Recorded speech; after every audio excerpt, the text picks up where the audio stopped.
What's up guys, welcome back to the channel, and today I'll be bringing another NHL reaction video. You guys have loved these reactions, so I'm doing another. For anyone who checked my live stream out, that was the last video I did, I really appreciate everyone who was in there. We had a blast. Hopefully I'll be able to do a live stream for NHL games in the future, so let me know in the comments if you want to see that, guys. But today we've got the rules of ice hockey. Now Nymph, I believe that's how you say it. We listened to his baseball one, it was quite informative, so we're going to listen to his ice hockey one. I feel like I know quite a lot already, but you know, there might just be a few little rules in there that I don't know about, and if I know them all, then at least it's reassured me that when I go and watch a hockey game, I'll know the rules.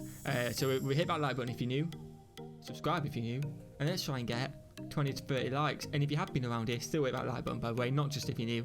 And turn the bell on, guys. Bell next to the subscription, turn that on, you'll get notified every time I upload.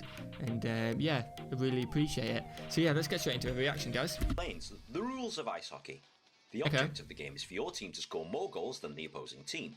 To score a goal, a player bit of common sense. Datsuk, we've reacted to him, what a player. And by the way, I am expecting, from what I know, it's very similar to soccer in terms, obviously the sport's completely different, but in terms of the way it's played, you got a goal, you got to outscore, you got your offsides and stuff like that. So I'm expecting to know a lot. 4-inch disc of rubber completely across the goal line and into the goal. Yep. If the puck doesn't cross the line, it doesn't count. Makes sense. The ice surface is 200 feet by 85 feet in North America and 60 meters by 30 meters internationally. I mean, I've always been able to see a court. Well, sorry, what do you call it? The ice. I've already been able to see the ice. What do you call it? A ice arena? Let me know what you call it. Do you just call it the ice? The play on the ice, or do you play it? Obviously, it's not court.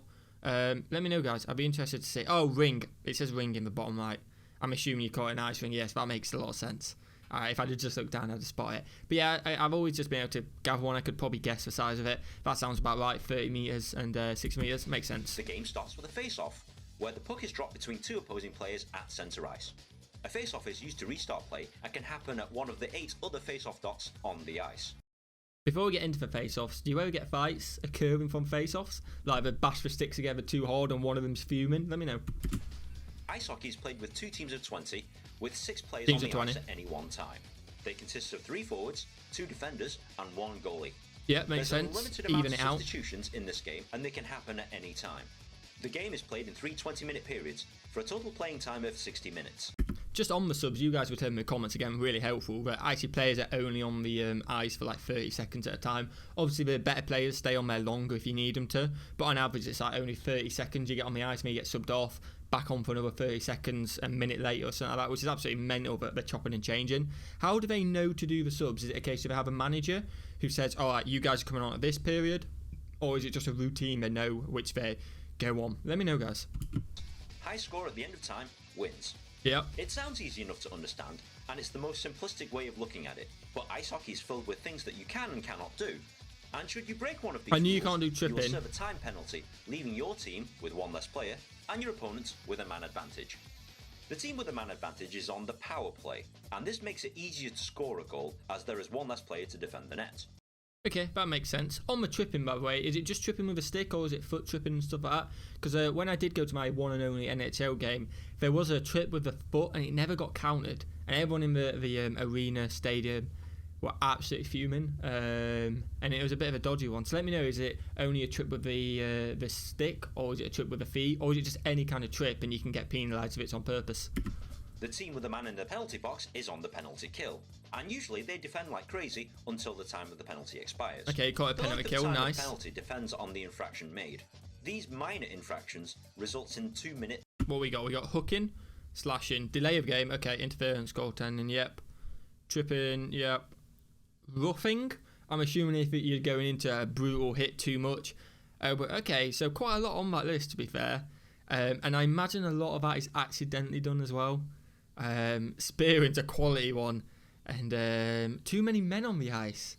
Is that when you're doing your sub, you don't get someone off quick enough and the routine's messed up, you get too many men? Let me know, guys. Minor penalties. When a goal is scored by a team on the power play, the penalty time is cut short and the player is let out of the penalty box. These major... Wait, so it's cut short, so if you... The penalty time is cut short and the player is let out of the penalty box. So if they score, no matter what, the penalty's over. Is that right? Or it just get cut a minute? I don't think he's explained that too well. I think what he means is that no matter what, the guy gets to come. That's it. But the way you said cut short, it could mean that a minute's been taken off. I don't know. Let me know in the comments, guys. It can be interpreted a couple of different ways. I think it does mean that the penalty's over as soon as the other team score. These major infractions result in 5-minute Fighting, penalties. Yeah, which happens quite a lot. Unlike minor penalties, a major penalty has to be served in full, even if the other team scores. Okay, he's kind of cleared that up there. If you put 2 and 2 together, so he's saying that, yeah. So basically, if a player does score with a minor one, no matter how, if you've got 1 minute 59 left of the, if a score straight away, you get to come straight back on. That makes sense. And then if you've been fighting or something like that, you have to do the 5 minutes. Okay, it's making sense now. It kind of tied it together, and you can now. It's not an interpretation; it's more concrete. And these misconduct infractions result in 10 minutes. Any minor penalty with intent to injure. Fair enough, so you can't touch the referee and linesman, that makes sense. And if you're trying to injure someone seriously, not just fighting, fair enough, that makes sense. 10 minutes. Is that even long enough? Who knows? Misconduct penalties.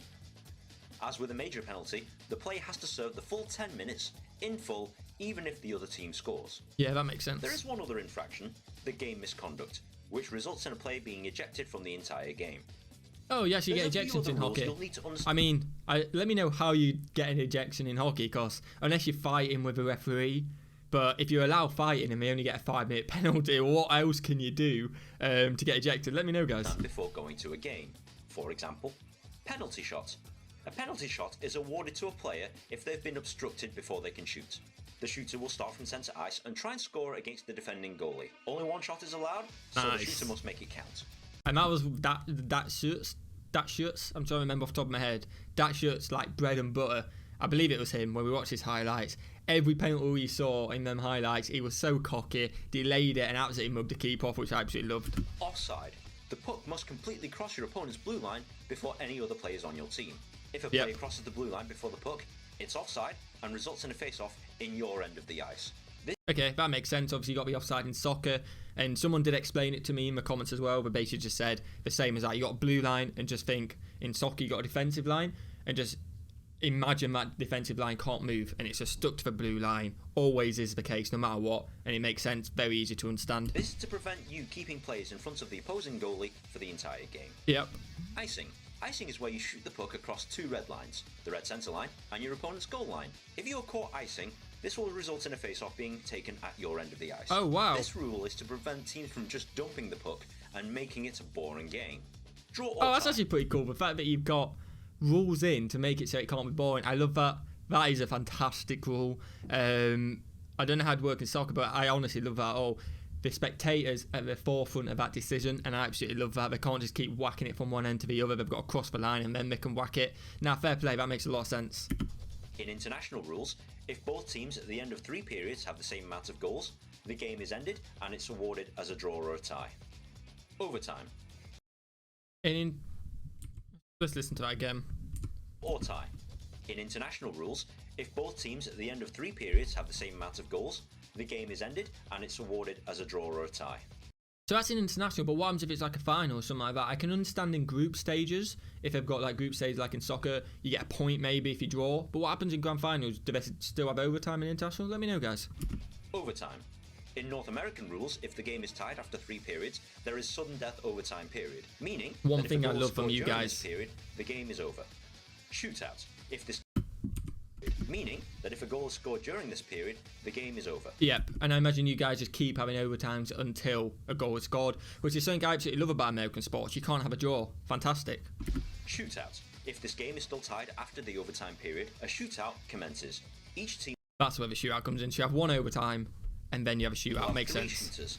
The team with the best out of 3 shots will win the game. If after 3 Best shooters out of 3. the game is still tied, it moves to a sudden death shootout, meaning that the next goal, without reply, wins.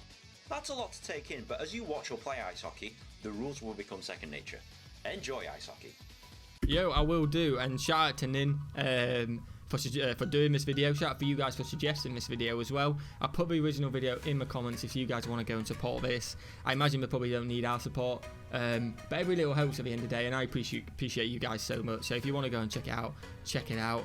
I knew a lot of them rules, and it is very similar in terms of rules to soccer in terms of the offside stuff like that. So I think it's very easy for me to get my head around it. And what makes that even better is when I watch it, I won't be confused. So I can't wait for to watch some live streams with you guys. If you want me to do some live streams on NHL, let me know in the comments, guys. Hit that like button. Let's try and hit 20 to 30 likes. I'll see you in the next one. Have a great day. Peace.